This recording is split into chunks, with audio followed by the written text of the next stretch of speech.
بسم اللہ الرحمن الرحیم۔ پروگرام دا رپورٹر میں صابر شاکر اور چودھری غلام حسین صاحب کی طرف سے السلام علیکم۔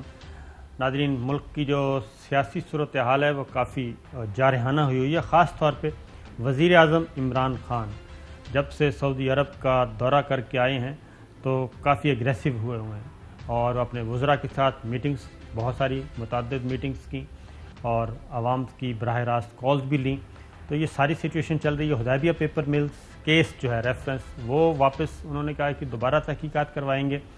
یہ ساری چیزیں ہیں، یہ معاملات کس طرف جا رہے ہیں۔ شہباز شریف صاحب کو روکا گیا تو وفاقی وزیر اطلاعات و نشریات اور وزیر اعظم عمران خان کے سب سے اچھے بیٹسمین فواد چودھری صاحب ہمارے ساتھ ہیں۔ چودھری صاحب السلام علیکم۔ جی السلام علیکم۔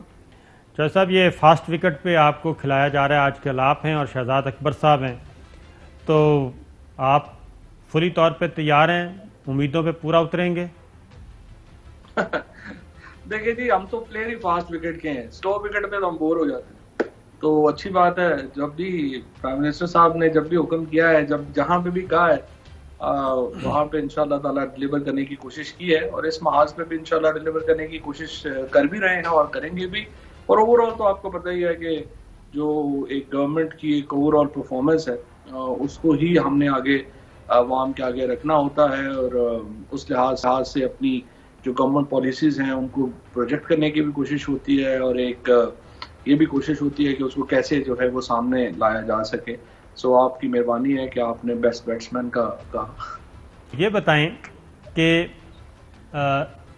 شہباز شریف صاحب کو روکا گیا، پہلے بھی کافی ضمانتیں وغیرہ ہوئیں اور اتنا ریئیکشن نہیں دیکھا ہم نے جس طریقے سے وزیر اعظم نے سعودی عرب سے بیٹھ کے اس چیز کو مانیٹر کیا اور یقینی بنایا کہ یہ اس کیس کو ہم نے فائٹ کرنا ہے۔ کیا وجہ ہے؟ دیکھیں، پہلی بات تو یہ ہے کہ سچی بات یہ ہے کہ نواز شریف صاحب کے باہر جانے کا خمیازہ ہمیں بھگتنا پڑا۔ اس وقت ایک ایسی فضا پوری کریٹ کی گئی میڈیا کے اندر بھی اور باقی جگہوں کے اوپر بھی کہ نواز شریف صاحب کی جان کو بہت خطرہ ہے، اور اگر وہ باہر نہیں جاتے ہیں تو اس سے خدا نخواستہ ان کی زندگی کو خطرہ لاحق ہوگا۔ اس نواز شریف صاحب کے جانے کا پی ٹی آئی کو بڑا سیاسی طور کے اوپر نقصان ہوا، اور وہ نقصان یہ ہوا کہ لوگوں کو یہ لگا کہ ہم نے جو اکاؤنٹیبلٹی کے وعدے کی، دیکھیے عمران خان کا جو رائز ہے اور پی ٹی آئی کا جو رائز ہے وہ بنیادی طور کے اوپر تو کرپشن کے خلاف ایک رائز ہے۔ جب پرائم منسٹر نے اپنی سیاسی جدوجہد شروع کی تھی 96-97 میں، تو آپ کو یاد ہوگا اس وقت تک پاکستان کے اندر یہ کرپشن کو ایشو ہی نہیں تھا، اور لوگ کہتے تھے چلے کھاتا ہے تو لگاتا ہے تو کھاتا ہے تو لگاتا بھی تو ہے نا جی۔ اور اس ماحول میں انہوں نے یہ جدوجہد شروع کی۔ اب تحریک انصاف کا ایک پورا پیراڈائم جو ہے وہ کرپشن کے خلاف ہے، اور ہم نے جو ووٹ لیے ہیں وہ بنیادی طور کے اوپر احتساب کے اوپر لیے ہیں، اور اس پیراڈائم سے پیچھے ہٹنا بہت پی ٹی آئی کے لیے ایک مشکل امر ہے، بڑا مشکل بات ہے۔ اور اس لیے آپ نے دیکھا کہ شروع سے ہی اپوزیشن کی پوری کوشش ہے کہ اگر آپ اکاؤنٹیبلٹی کے اوپر نرمی کا رویہ اختیار کریں تو ہم آپ سے پورا تعاون کرنے کو تیار ہیں، لیکن عمران خان جو ہیں وہ اس کے اوپر کوئی نرمی کرنے کو تیار نہیں ہے۔ اور جب نواز شریف کا ایک پورا بن کے کہ وہ بیمار ہیں اور باہر نہ گئے، وہ باہر چلے گئے، واپس نہیں آئے، ہمارا ووٹر اس سے بڑا ناراض ہوا۔ اور یہ اگر شہباز شریف صاحب کو اس طرح سے باہر جو ہے وہ جائیں، انفارچونیٹلی دیکھیے جمہوری جہاں پر ممالک کے اندر جمہوری جہاں پہ آئین ہوتے ہیں، حکومتیں ہماری اپنی لمیٹیشنز ہیں، ہم عدالتوں کے فیصلے اپنے ہاتھوں میں نہیں لے سکتے، ہم انویسٹیگیشنز جو ہیں ان کو اپنے ہاتھ میں نہیں لے سکتے، اداروں نے کرنی ہے۔ لیکن جہاں تک ہمارا معاملہ ہے، ہم سمجھتے ہیں کہ ہمیں اپنا فرض پورا ادا کرنا چاہیے، باقی پھر لوگ خود ہی فیصلہ کریں۔ چودھری صاحب، لگ ایسے رہا ہے کہ کچھ دنوں سے، اور آپ نے ٹویٹس بھی کی ہیں اور جسٹس قاضی فائز عیسی صاحب کی اہلیہ بھی مسترب ہیں، آپ جوڈیشری کو براہ راست ہٹ کر رہے ہیں یا ان کو بلیم کر رہے ہیں، اور ایسے لگ رہا ہے کہ چارج شیٹ تیار کی جا رہی ہے کہ بھئی اب ہم جو جوڈیشری کے غلط فیصلے ہیں ان کا بھی ہم محاسبہ کریں گے۔ دیکھیں، یہ ممکن نہیں ہے، یہ ہم صرف یہی کہہ سکتے ہیں عدالتوں کے اوپر، جو ہماری عدالتیں ایک تو بہت آزاد عدالتیں ہیں، اور ہمارے ہاں اتنا ہم ڈکٹیٹ عدالتوں کو نہیں کر سکتے پولیٹیکلی، اور نہ ہی ہم نے کوئی فائز عیسیٰ صاحب کے خلاف تو کوئی ٹویٹس وغیرہ کچھ نہیں کیے ہیں. ان کا فیصلہ تھا پریزیڈنٹ کے پاس، پرائم منسٹر صاحب کے پاس یا پریزیڈنٹ کے پاس. جب کسی جج کے بارے میں کوئی شکایت آئے گی اور وہ شکایت آپ آگے سپریم جوڈیشل کونسل کو بھیجیں گے جیسا کہ ہمارے آئین میں لکھا ہوا ہے. اگر پریزیڈنٹ یا پرائم منسٹر اس کو آگے نہیں بھیجتے ہیں تو ظاہر ہے وہ اپنی ڈیوٹی سے روگردانی کر رہے ہوتے ہیں. اتنا کام جو ہے وہ ہم نے کیا ہے، جو فرض تھا پریزیڈنٹ کا وہ انہوں نے ادا کیا. اب آگے فیصلہ جو ہے وہ سپریم جوڈیشل کونسل نے کرنا ہے. البتہ یہ ایک اوور آل جو جسٹس سسٹم ریفارمز ہیں اس میں میں سمجھتا ہوں کہ عدالتی جو جوڈیشری ہے اور حکومت ہے اس کو مل کے بیٹھنا چاہیے، کیونکہ ابھی بھی اگر آپ کرپشن پرسیپشن انڈیکس دیکھیں تو اس میں جو پاکستان کی ریٹنگ گئی ہے، نیچے گئی ہے، یعنی لوگوں کا جو پرسیپشن ہے کرپشن کے اوپر وہ نیچے گیا ہے، تو اس کی ایک بہت بڑی وجہ جوڈیشل پرفارمنس ہے. اور جب تک آپ لوور جوڈیشری کو اسپیشلی آپ اس کو ایک پورا ریویمپ نہیں کرتے ہیں سسٹم کو، اور جوڈیشل سسٹم کو ہم ٹھیک نہیں کرتے ہیں، پاکستان کی جو پرسیپشن ہے، جو تاثر ہے عام آدمی کا نظام انصاف کے اوپر، وہ بحال نہیں ہوگا. اور اس لیے وہ ایک علیحدہ ڈیبیٹ ہے، وہ کرنی چاہیے. باقی جو موجودہ جوڈیشری ہے. لیکن چوہدری صاحب یہ بتائیں کہ سپریم جوڈیشل کونسل ایک ایسا اعلیٰ ترین آئینی ادارہ ہے جس کا کام ہے جوڈیشری کا محاسبہ کرنا، لیکن جسٹس قاضی فائز عیسیٰ کیس میں سپریم جوڈیشل کونسل کو بھی ایسے لگتا ہے کہ اس کو بھی محدود کر دیا گیا ہے اور اس کو بھی ڈس فنکشنل کر دیا گیا ہے کہ اب آپ نے بھی اس طرف نہیں جانا. تو اس سچویشن میں آپ کیا کریں گے؟ دیکھیں، یہ تو افتخار چودھری چیف جسٹس کے کیس میں یہ فیصلہ آیا تھا سپریم کورٹ کا. میرے نظر میں یہ فیصلہ درست نہیں ہے. سپریم کورٹ نے اگر سپریم جوڈیشل کونسل کو کنٹرول کرنا ہے تو پھر تو اس کا مطلب یہ ہے کہ سپریم جوڈیشل کونسل کا ادارہ ریڈنڈنٹ ہو جائے گا اور سپریم کورٹ کے فل کورٹ ہی بیٹھ کے فیصلے کرے گا ججز کے کنڈکٹ کے بارے میں. میرا اگر آپ purely it's not a government point of view but یہ میرا ایک قانونی نقطہ نظر ہے کہ یہ جو سپریم کورٹ کا جو فیصلہ تھا افتخار چودھری کے کیس میں، جس میں انہوں نے سپریم جوڈیشل کونسل کو روک دیا ریفرنس کے فیصلے سے، وہ سپریم کورٹ کا اختیار نہیں تھا اور نہ ہی سپریم کورٹ کو دوسرے اداروں کو ریڈنڈنٹ کرنا چاہیے. سپریم جوڈیشل کونسل ایک بڑا امپورٹنٹ ادارہ ہے، اس کا ایک بہت امپورٹنٹ فنکشنالٹی ہے.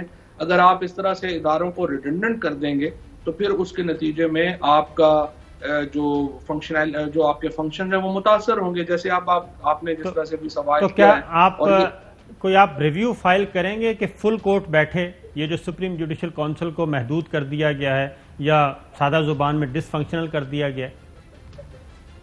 نہیں، میرا نہیں خیال اس طرح کا کوئی ارادہ اس وقت جو ہے وہ حکومت میں ہے، یا کم از کم میری نظر سے کچھ ایسا نہیں گزرا. اور نہ ہی میرا خیال ابھی یہ ہمیں کوئی ایک کیس کی بات نہیں ہے، میں تو ایک جنرل پرنسپل کی بات کر رہا ہوں اور اس پرنسپل کو جو ہے وہ دیکھنا چاہیے. اس طرح سے ایک عام لوگ سمجھتے ہیں کہ ججز جو ہیں انہوں نے وہ اگر وہ اکاؤنٹیبل نہیں ہے تو وہ کس کو اکاؤنٹیبل؟ اگر سپریم جوڈیشل جی چودھری غلام حسین صاحب. فواد چودھری صاحب، ہم نے دیکھا ہے کہ اسلامی جمہوریہ پاکستان کے وزیر اعظم عمران خان کا اور army chief general Qamar Javed Bajwa صاحب کا سعودی عرب کا دورہ، it is an acknowledged and established fact that it succeeded in a big way. تاریخی اور قابل ذکر کامیابیوں کا مظاہرہ ہوا ہے اس دورے کے دوران. لیکن میں آج انتہائی دکھی دل کے ساتھ یہ بات آپ سے پوچھنے کی جسارت کر رہا ہوں کہ ایک سابق وزیر اعظم کا بیٹا، ایک سابق صدر کا بیٹا اور لا تعداد وزیر، ایم این اے، ایم پی اے اور ان کے گماشتے اوے خوئے خدا کی پناہ جو گالیاں دے رہے ہیں، وہ مراد سعید نے ان کی وہ ایک چیریٹی جو سعودی ادارے نے پاکستان میں رکھی تھی، اس کا یہ چاول لے لیے، فلاں لے لیا. او بھائی، وہ تو کروڑوں بندوں کو جو نوکریاں دینے کی بات کر رہے ہیں کہ 1 کروڑ جو بندہ نوکر رکھنے جا رہے ہیں، ملازمت دے رہے ہیں، وہ زیادہ پاکستانی ہوں گے اور مزید چیزیں کر رہے ہیں. تو یہ کیا ہو رہا ہے؟ آپ کی حکومت کا بالکل ہی ہاتھ پیر پھول گئے کہ جس کا جو جی آتا ہے گالیاں دے، ملک کا وقار مٹی میں ملائے. چوہدری صاحب، پہلی بات تو یہ ہے کہ پاکستان کے اندر تو آپ کو بات کرنے کی تو آزادی ہے، نہ ہی وہ آزادی کو ہمیں وڈرا کرنا چاہیے اور نہ ہی ہمارا کوئی ارادہ ہے، اور لوگ جو ہیں وہ اپنا اپنا جو معافی الضمیر ہے وہ جیسے بیان کرنا چاہیں وہ ان کا حق ہے، اور اس کو نہیں روکنا چاہیے۔ دوسری بات یہ ہے کہ جو پی ایم ایل این نے جو کیمپین شروع کی ہے یہ مراد سعید صاحب کو لے کے جو سعودی چیریٹی کے اوپر، مجھے لگتا ہے یہ بڑی نامناسب ہے کئی حوالوں سے۔ ایک تو یہ کہ سعودی عرب نے تو خود ایک بہت بڑی چیریٹی ماضی میں کی تھی جب انہوں نے نواز شریف صاحب کو پورے خاندان کے سمیت پناہ دی تھی، اور اگر آج نواز شریف فیملی جو ہے وہ دوبارہ اربہ روپے کما چکی ہے تو وہ اس ڈیل ہی کے نتیجے میں تھا کہ شریف فیملی جو ہے اس کی بچت بھی ہو گئی، اور حکومت اس وقت جب مشرف صاحب کی حکومت سے جو این آر او ملا اس کے نتیجے میں وہ دوبارہ اقتدار میں بھی آ گئے اور ان کی موجیں لگی دوبارہ۔ سو ان کو کسی اس طرح سعودی عربیہ کے معاملات کے اوپر تو خصوصاً انہیں 100 دفعہ سوچنا چاہیے جب وہ بات کریں، کیونکہ انہوں نے ان کے اوپر بہت بڑا احسان کیا۔ دوسری بات یہ ہے کہ یہ جو چیریٹی کا معاملہ ہے وہ بلاول صاحب ہوں یا جو باقی لیڈرشپ ہو، شاہد خاقان عباسی سابق وزیر اعظم، جی ان سب کا پرابلم یہ ہے کہ یہ اس وقت جو ہے وہ بہت زیادہ جیلسی کا شکار ہے، اور مجھے لگتا ہے یہی ہے کہ جب آپ بہت زیادہ جلن میں ہو جائیں تو پھر کوئی بھی آپ اپنے آل فال بکتے رہیں گے، اس کی آپ کو بھی سمجھ نہیں آئے گی کہ وہ کیا ہو رہا ہے۔ سعودی عربیہ سے یا کسی بھی اور اسلامی ملک سے جب ہم ان کے بارے میں بات کریں، خود ہمارا آئین کہتا ہے کہ آپ احتیاط کریں، اور آئین میں ہمیں لکھا ہوا ہے کہ آپ فارن کنٹریز کے ساتھ ریلیشن شپ کے اوپر آپ احتیاط کریں گے بات کرتے ہوئے۔ لیکن شاہد خاقان عباسی صاحب تو میں دیکھ رہا ہوں کہ کچھ عرصے سے بالکل ہی جو ہے وہ ان کا کوئی ہل گئے ہیں یا کیا ہوا ہے، کبھی وہ اسپیکر کو کہتے ہیں کہ میں آپ کو جوتا ماروں گا، کبھی وہ سعودی عربیہ کے اوپر اس طرح کا ایک بیوقوفانہ کامنٹس کرتے ہیں۔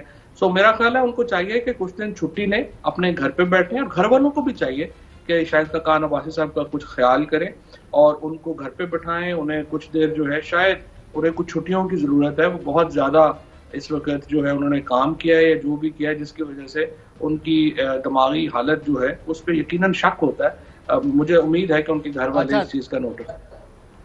جی چودھری صاحب، اب یہ دیکھیں سعودی عرب سے چاول کے تھیلے ملے، فلاں ملا، میں اب یہ اس کو زیادہ نہیں کرنا، لیکن موسٹ آرفاج۔ اچھا چودھری صاحب یہ بتائیں کہ آپ کے جو پہلے ان کے کیسز تھے نیب کے یا ایف آئی اے کے، ان کا کیا انجام ہوا ہے؟ جب آپ دوبارہ اس کا مطلب آپ ان کو منطقی انجام تک لے جانے میں ناکام ہو گئے ہیں، تو اب آپ حدیبیہ کے پیچھے پناہ لے رہے ہیں؟ نہیں جو سب یہ درست نہیں ہے۔ مثلا نواز شریف اور مریم نواز دونوں سزا یافتہ ہیں، ان کو سزائیں ہو چکی ہیں۔ جو مقدمے اس وقت باقی ہیں، دیکھیں ہوا کیا ہے، یہ حدیبیہ کا کیس کیوں امپورٹنٹ ہے؟ حدیبیہ کی اہمیت یہ ہے کہ یہ کیس جو ہے یہ پاکستان میں سارے کرپشن کیسز کی ماں ہے، اور جو بھی موڈس آپرینڈائے انہوں نے اسپیشلی دونوں فیملیز نے، زرداری نے اور نواز شریف فیملی نے لیا ہے، انہوں نے ایگزیکٹلی حدیبیہ کا ماڈل جو ہے وہ کاپی کیا۔ اب حدیبیہ کا ماڈل کیا تھا؟ ایک یہاں سے پیسے جو ہیں تقریباً 1300 ملین روپیہ اس وقت 1993 میں، یہ پیناما سے بھی بہت بڑی رقم ہے۔ یہ ساری رقم پاکستان سے دو حوالہ لیڈر تھے، میستہ خان اور خیستہ خان، ان کے ذریعے شریف فیملی نے ان کو لندن بھیجا، وہاں پر جعلی قاضی فیملی کے اکاؤنٹس جو ہیں وہ یہاں پہ کھولے گئے، اور وہ پیسے ٹی ٹی لگ کے واپس لندن سے پاکستان آئے، اور اس سے پہلے قانون اپروو کیا گیا کہ جو پیسہ بھی باہر سے پاکستان آئے گا حکومت اس کے بارے میں کوئی تحقیق نہیں کرے گی، لہٰذا یہ پیسے حدیبیہ مل کے اکاؤنٹس میں آ گئے، اور وہاں سے یہ پیسے دوبارہ شریف فیملی کے جو 48 ممبرز تھے، جس میں نواز شریف شامل ہیں، شہباز شریف شامل ہیں، اور باقی لوگ ان کی ساری فیملی شامل ہے، ان لوگوں کو یہ آپس میں بانٹ دیے گئے۔ ایگزیکٹلی یہی ماڈل جو ہے اب شہباز شریف کے کیس میں، جو دوسرا جو نیا کیس ہے اس میں فالو کیا گیا۔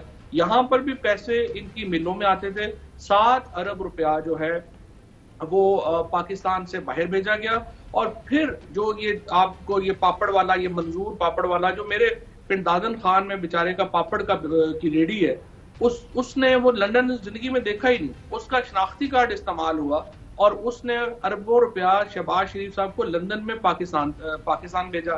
اسی طرح سے ایک اور منظور ہاکر ہے جو اخبار پھینکتا ہے، بیچارہ غریب آدمی ہے، اس کا شناختی کارڈ استعمال ہوا، اس کو جو ہے انہوں نے لنڈن سے اس منظور نے جو ہے وہ ان کو جو ہے وہ پیسے بھیجے. سو اتنی ایک لمبی لسٹ ہے, تقریباً 175 گواہان ہیں جنہوں جو اس کیس میں ہیں. اور آپ دیکھیے کہ یہ وہ سارے لوگ ہیں جنہوں نے شہباز شریف فیملی کو مختلف اوقات میں ٹیٹیز بھیجی. اچھا ایک چیز اور صرف ذہن میں رکھیے گا, یہ پیسے جو 7 ارب روپیہ یا 8 ارب روپیہ یہاں پہ آیا ہے, یہ صرف ٹپ آف دا آئس برگ ہے, کیونکہ یہ وہ پیسے ہیں جو شریف فیملی کو پاکستان میں درکار تھے. جو اصل پیسہ ہے وہ ملک سے باہر ہے, وہ کبھی پاکستان نہیں آیا, نہ ہی ہمیں اس کی ایکسٹینٹ کا اندازہ ہے. اچھا چوہدری صاحب, آپ کوشش کر رہے ہیں اور آپ کو ہدایات بھی مل گئی شہزاد اکبر صاحب کو بھی, قانونی ٹیم کو بھی, کہ شہباز شریف کو ہر حال میں ان کو روکنا ہے, اور آرڈر بھی چیلنج کر رہے ہیں آپ کورٹ کا آرڈر, تو یہ ہائی کورٹ میں چیلنج ہوگا یا سپریم کورٹ میں؟ ایک بات. دوسرا, رانا ثناءاللہ صاحب بالکل دوسرا دعویٰ کر رہے ہیں, شارٹ سن لیں جی ذرا. جب انہوں نے چاہا وہ گئے ہیں, اور جب انہوں نے چاہا جو ہے وہ واپس آئے ہیں. انہیں نہ کوئی جانے سے روک سکا ہے اور نہ کوئی واپس آنے سے روک سکا ہے. دیکھیں صابر, جس یقین سے رانا ثناءاللہ بات کر رہے ہیں, تو یہ یقین تو تبھی ہوتا ہے جب ہر چیز آپ کی جیب میں ہو, ورنہ تو نہیں ہوتا. تو ہو سکتا ہے رانا صاحب اتنے کانفیڈنٹ ہوں, اور جو بات انہوں نے کہی ہے وہ ہو سکتا ہے درست ہو, ہم کہہ نہیں سکتے, کیونکہ جس طرح کہ انہوں نے باڈی لینگویج اور جو ان کی لگ رہا ہے کہ وہ بڑے کانفیڈنٹ ہیں, ایسی باتیں تو بندہ ڈیل کے بعد ہی کر سکتا ہے نا. تو کس سے ڈیل ہوئی, کیا ہوا, کیسے ہوا, یہ اب آپ اور چودھری غلام حسین صاحب ذرا پروو کریں, کیا پتہ کریں. یعنی ہر مشکل کام آپ نے ہمارے ذمہ ڈالنا ہے.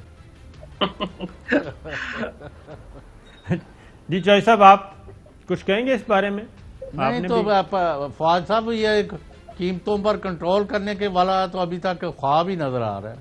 دیکھیں اس وقت سچویشن یہ ہے کہ جو بنیادی قیمتوں میں اضافہ ہوتا ہے پاکستان میں, وہ بجلی کی قیمتوں کی وجہ سے اضافہ ہوتا ہے. اب جس وقت نواز شریف کی حکومت آئی تھی, اس وقت ہم نے 1 روپیہ بھی کیپیسٹی چارجز میں نہیں دینا تھا.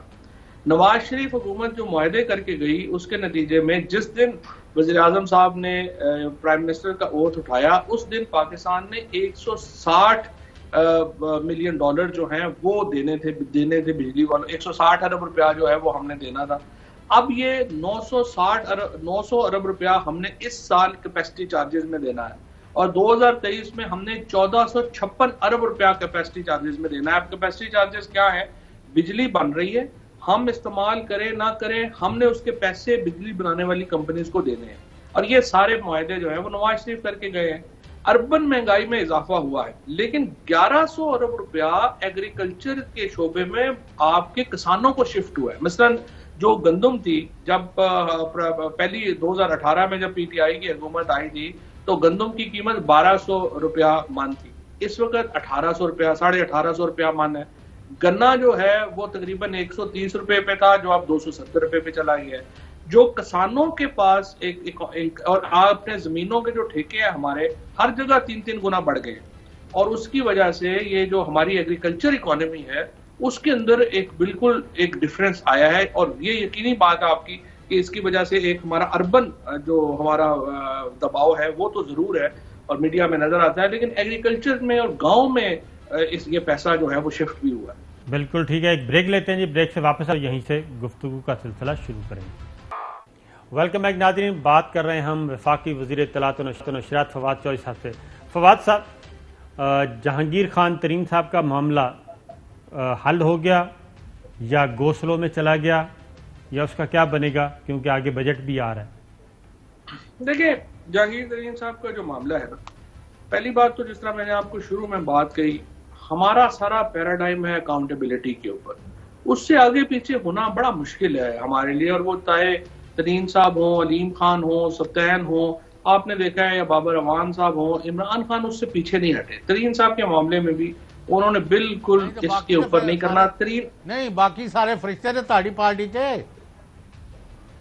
نہیں چوہدری صاحب, بات یہ ہے جڑے باقی فرشتے نہیں ہیں انہوں نے اوپر جو آ جائے گا تو انہوں نے نال بھی یہی ہوئے گا.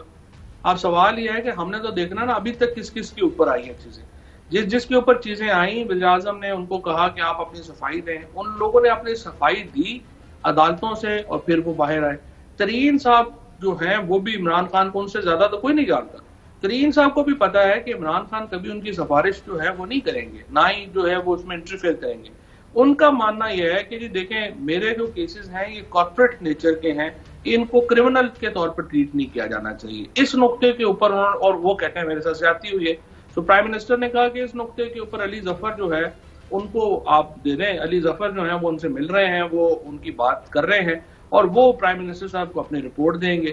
اور باقی وہ لیکن چوہدری صاحب وزیر اعظم کہتے ہیں کہ ان شوگر ملز اونرز نے 5 سالوں میں 22 ارب روپیہ ٹیکس دیا, 12 ارب روپیہ واپس لے لیا, اس کے بعد 29 ارب روپے کی سبسڈی لے لی. تو یہ تو ساری جو ملیں ہیں جو وزیر اعظم کو رپورٹ موصول ہوئی ہے وہ تو پھر گورنمنٹ چلا رہی ہے, گورنمنٹ پیسہ دے کے یہ رنز کر رہی ہے اور صرف وہ پروفٹ لے رہے ہیں. نہیں دیکھیے وہ بات آپ کی بالکل صحیح ہے. ہمارے ہاں سارے جو پی ایم صاحب نے جس طرح کہا یہ سارے بزنسز ہی کارٹلز میں ہی چلتے ہیں, اور یہ بڑا انفارچونیٹ ہے, اور اسی لیے تو عمران خان سے زیادہ تکلیف ہے کہ آ کے انہوں نے اس مافیاز کو اور کارٹلز کو جو ہے وہ ہاتھ ڈالا ہے. لیکن شوگر کا 45% تو صرف زرداری صاحب اور نواز شریف کی فیملیز کے پاس ہے, اور میں نے پوچھنا جو بھی پروفٹ جو ہے وہ لے رہے ہیں وہ شوگر اگر آج سستی ہو جائے, اگر نواز شریف اور زرداری چاہیں تو شوگر سستی ہو جائے, اور 18 یا 20% جو ہے وہ تدین صاحب کے پاس ہے. تو آپ اندازہ لگا سکتے ہیں کہ کتنا بڑی پولیٹیکل اس کے اندر ایک لابی ہے. فہد چودھری صاحب, آپ سے پہلے ہمارا ٹاکرا ہوا ہے محمد زبیر, سابق گورنر سندھ اور ترجمان مسلم لیگ نون, خاص طور پر مریم نواز کے. تو ان کا تو میں موقف دیتا ہوں, میں نے ان کو عرض کی جو کہ ریکارڈ پر, میں نے کہا آپ کو بڑی غلط فہمی ہے کہ کل اسمبلی ٹوٹ رہی ہے اور پرسوں الیکشن ہو رہے ہیں اور آپ الیکشن جیت رہے ہیں. آپ عمران خان اور پی ٹی آئی اور کوئی ایک طاقت اور ایک پاپولر پارٹی کے طور پر تسلیم کرنے سے آپ کے اوپر آنکھوں پر پٹی بندھی ہوئی ہے, اور ہمارا خیال ہے کہ یہ ٹرم بھی عمران خان کی گورنمنٹ پوری کرے گی, اور اگلے الیکشن بھی وہ جیت کے, خاص زیادہ اکثریت آئے یا کم, وہ نہیں میں کہہ سکتا, لوز ارینجمنٹ ہو یا strong government who, but they will return to power as against you people. تو انہوں نے کہا کہ ہمیں 3 چیزوں کا جواب دیں. اگر آپ کی بات ٹھیک ہے چودھری صاحب, ایک کہ یہ سارے جب ضمنی الیکشن کیوں آ رہے ہیں, اگر یہ مقبول ہے تو پھر ان کو اخلاقی طور پر ہی اپنا شکست تسلیم کر کے اسمبلی توڑنی چاہیے اور نئے الیکشن ہونے چاہیے. اور ان کا خیال ہے کہ مہنگائی اور بے روزگاری کے طوفان کی وجہ سے ان کی پاپولیرٹی بھی ختم ہے اور ان کے مستقبل کا بھی تقریباً خاتمہ ہے. تو آپ اس پر کیا کہیں گے؟ صاحب میں آپ کو ایک بات بتاؤں. پہلی بات تو یہ ہے کہ آپ اور صابر شاکر صاحب جو ہیں, ظاہر ہے کہ ایک تو آپ پروگرام کرتے ہیں, لیکن اس کے علاوہ آپ پاکستان کی سیاست کے اوپر اور پارلیمانی سیاست کے اوپر آپ لوگوں کے ساتھ جو ہے وہ میرا ایک تعلق ہے, دوستی ہے. ہم لوگ جب بھی ملتے ہیں تو ایک ہمیں ٹھڑک ہوتا ہے, ہم ویسے ہی اپنے انالیسس کرتے رہتے ہیں. اب آپ دیکھیے کہ یہ جو معاملہ ہے نا, اس میں انفارمیشن منسٹر کے طور کے اوپر آپ چھوڑ دیں. سب سے پہلے تو آپ انالیسس کریں کہ پاکستان میں کوئی 1200-1300 سیٹوں کے اوپر الیکشن ہونا ہے. پی ٹی آئی کے علاوہ کوئی پارٹی اس پوزیشن میں ہی نہیں ہے کہ کوئی 800-900,000 کے قریب کینڈیڈیٹس کھڑے کر سکے. پی ٹی آئی جو پی ایم ایل این ہے وہ تو سینٹرل پنجاب کی پارٹی ہے, وہ اپنے ٹوٹل کینڈیڈیٹ ہی ان کے 300-400-500 سے اوپر نہیں جا سکتے. اسی طرح سے جو پیپلز پارٹی ہے وہ انٹیریئر سندھ کی پارٹی ہے, وہ 250-300 سے زیادہ ان کے ٹکٹ ہولڈر نے الیکشن نہیں لڑنے. سو پہلی بات تو جو سب سے بڑا ایج ہے اس وقت پی ٹی آئی کو, وہ اس کا ایک نیشنل سٹرکچر ہے. اور عمران خان کو فائدہ یہ ہے کہ ان کو لاہور میں بھی ان کا ووٹ ہے, کراچی میں بھی ان کا ووٹ ہے, کوئٹہ میں بھی ان کا ووٹ ہے, کشمیر میں بھی ان کا ووٹ ہے, اور پشاور میں بھی ان کا ووٹ ہے, گلگت میں بھی ان کا ووٹ ہے. سو جو اور یہ ایک وقت میں بے نظیر بھٹو شہید کا اسٹیچر تھا جب ہم کہتے تھے 4 صوبوں کی زنجیر بے نظیر. انفارچونیٹلی زرداری صاحب نے تو بڑی محنت سے بیڑا غرق کیا نا پیپلز پارٹی کا, اب وہ انٹیریئر سندھ کی پارٹی بن کے رہ گئی. اور یہ پہلی بات تو یہ ہے کہ یہ غلط فہمی ہے زبیر صاحب کو کہ کل الیکشن ہوں گے تو وہ پتہ نہیں کوئی نون لیگ کے پاس وہ کینڈیڈیٹ نہیں ہے. پہلے اپنے پورے کینڈیڈیٹ تو پورے کر لینا جی. نمبر 2, یہ جو ضمنی الیکشنز ہیں اس میں 100% میں آپ کو بتاؤں 2 وجوہات ہیں. پہلی تو خیر وہ ٹھیک ہے کہ وہ نون لیگ کی سیٹیں تھیں, لیکن 100% یہ الیکشن ہمیں جیتنا چاہیے تھا. لیکن میں پارٹی کے اندر بھی یہ بات کرتا ہوں, نہ ہمارے ٹکٹ دینے کا پروسیس کا پتہ چلتا ہے, نہ ہمیں کیمپین ہم نے اس طرح سے لڑتے ہیں. میں الیکشن لڑا 2016 میں, آپ لوگوں نے اس وقت کور بھی کیا تھا. دیکھیں اگر 20 یونین کونسلیں ہیں, ہر یونین کونسل میں بائی الیکشن لڑا تھا جی, بائی الیکشن نون لیگ کے ایم این اے کھڑے ہو جاتے تھے, نیچے 3 ایم پی ان کے آ جاتے تھے, اور کروڑوں روپیہ اس حلقے میں, میرے پاس 50 کروڑ روپیہ میرے حلقے میں لگ گیا. اور مجھے آپ بتائیں الیکشن ضمنی الیکشن اپوزیشن نے کہاں سے جیتنا ہے؟ ہماری جو الیکشن لڑتے ہیں ہمارے نہ تو وہاں پہ کوئی جو کینڈیڈیٹ ہوتے ہیں تینوں, مثلا علی اسد ملک کو میں نے پوچھا کہ کوئی آیا گیا بھی ہے, کوئی ہے, اور 3 دن پہلے سارا جو جنہوں نے الیکشن لڑنا ہے وہ ساڈے کو اسلام آباد بیٹھے ہوئے, وہ بیچارے اکیلے چھوڑ دیتے ہیں. نہ ہم اس کے ٹکٹ پروسیس میں ہم کو انٹرسٹ لیتے ہیں, نہ ہم کیمپین میں انٹرسٹ لیتے ہیں, تو پھر یہی نتیجے آنے ہیں جو آ رہے ہیں. تو اس کا مطلب یہ ہے کہ جو وزیر اعظم عمران خان کہتے ہیں کہ ٹکٹوں کی تقسیم میں بھی مجھ سے غلطیاں ہوئیں اور وزراء کے انتخاب میں بھی, تو آئندہ ایسا نہیں ہوگا. تو آئندہ کوئی آپ بنا رہے ہیں سیٹ اپ کہ ٹکٹوں کی تقسیم میں بھی باہر سے کوئی انٹرفیئرنس نہ ہو؟ یہ بات پی ایم صاحب آپ اس کو سوچتے ہیں کہ اس کے اوپر ہمیں بڑا پرماننٹ اور بڑا زیرک قسم کا سیٹ اپ ہمارا ہونا چاہیے, جو ٹکٹ ایوارڈنگ سے لے کے الیکشن کیمپین اور پھر نتیجے تک جو ہے اس کے اوپر ایک کانسنٹریٹ کر سکے, توجہ دے سکے, اور ہر الیکشن کی حکمت عملی جو ہے وہ بن سکے. ہماری بڑی غلطی ہے یہ ضمنی الیکشن اب قطعی طور پہ ہمیں نہیں ہارنے چاہیے تھے. چوہدری صاحب ایک بریک, اور بریک کے بعد سے کچھ 2-3 سوال پوچھنے ہیں, ان کا جواب بھی ذرا تیار رکھیے گا, پہلے نہیں بتاؤں گا. ویلکم بیک ناظرین. فواد چوہدری صاحب ایک بات بتائیں کہ تحریک لبیک پاکستان اس کو بین کیا گیا, لیکن کراچی میں ان کے امیدوار نے ووٹ لیے اور ان کا کلیم ہے کہ وہ جیتے ہوئے تھے, تو یہ سیٹ دے دی گئی پیپلز پارٹی کو. تو ان کا جو ان کے جب اتنے ووٹ ہیں پبلک میں اور گزشتہ انتخابات میں 25 لاکھ ووٹ لیے, ایک رائے یہ ہے کہ ان کو قومی دھارے میں لایا جائے اور ان کو نظم و ضبط میں لایا جائے, تشدد کہا جائے, ان کو ختم کریں آپ, اور ایک جیسے پولیٹیکل پارٹی JUI ہے, پاکستان PTI ہے, پیپلز پارٹی, اس طرح آپ لڑیں. دوسرا ہے کہ نہیں جی ان کو بند کر کے ڈبے میں بند کر دیں. اس میں خطرہ یہ ہے کہ یہ کہیں پرتشدد کارروائیوں میں ملوث نہ ہو جائیں, ہتھیار نہ اٹھا لیں. تو کیا سوچ پائی جاتی ہے؟ لیکن یہ پہلی بات تو یہ ہے صابر صاحب, ہتھیار جو ہے نا یہاں پہ اگر طالبان اس ریاست کے مقابلے پہ کامیاب نہیں ہو سکے نا, تو یہ غلط فہمی سے باہر آ جانا چاہیے چھوٹے ان گروپوں کو کہ یہ کوئی ہتھیار اٹھا کے ریاست کو چیلنج کر سکتے ہیں. ہم دنیا کی 5ویں بڑی ریاست ہیں, ہم ایٹمی طاقت ہیں. اس طرح کے جو چھوٹے چھوٹے گروپس بن کے اگر ہم کہیں کہ حکومت روز ان کو بلیک میل ہو جائے یا چیزیں آ جائیں, یہ ملک اس طرح سے نہیں چل سکتے, اور نہ ہی اس ملک کو اس طرح سے چلایا جانا چاہیے. نمبر 1. نمبر 2 بات یہ ہے, پولیٹیکل پارٹی میں اور ایک متشدد پارٹی میں فرق ہوتا ہے.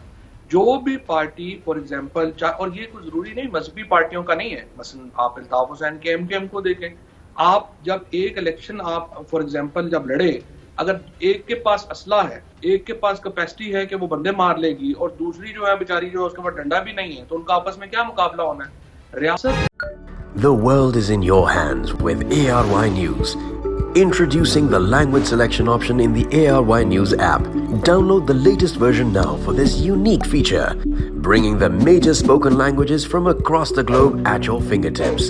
Karachi, Pakistan International Airlines PIA is on the way. كراتشي إن الخطوط الجوية الباكستانية. Staying updated was never this easy. ARY News, now speaking your language.